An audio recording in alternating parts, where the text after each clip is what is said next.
নিঃস্ব অবস্থায় কি দোয়া করতে পারেন একজন মানুষ, এই দোয়াটা শিখে নেন, ইনশাআল্লাহ আপনার জীবনের সমস্ত সংকট কেটে যাবে ইনশাআল্লাহ। আমি নিজেও এই দোয়াটা বেশি বেশি করার চেষ্টা করি। দোয়াটা হচ্ছে, মুসা আলাইহিস সালাম একটা গাছের নিচে হেলান দিয়ে বসলেন, বসে দেখলেন দুইজন মেয়ে দাঁড়িয়ে আছে দূরে, পানি নিতে পারছে না। লোকজন পানি নিয়ে যাচ্ছে, ওরা দাঁড়িয়ে আছে বেচারি। মুসা আলাইহিস সালাম গিয়ে বললেন, কি সমস্যা আপনাদের? এটা নিয়ে আপনারা আবার মেয়েদের সাথে কথা বলার চেষ্টা করেন, ঠিক আছে?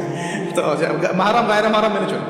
তারা বললো যে আমাদের বাবা অনেক বৃদ্ধ মানুষ, আমরা পানি নিতে পারি না যতক্ষণ না আমাদের কম পানি নিয়ে চলে যায়।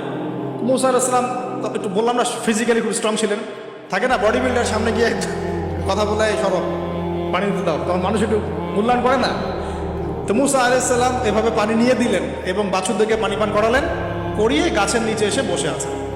বসে বসে তিনি দোয়া করছেন, এই যে দোয়াটা তিনি দোয়া করছেন, রব্বি, একটা নেক কাজ করলেন, নেক কাজ করলেন না, মানুষের উপকার করলেন, নেক কাজ করে এসে গাছের নিচে বসে দোয়া করছেন, আল্লাহ এখানে তো আমার খাবার পানি বাসস্থান কিছুই নাই, আমি কি করব?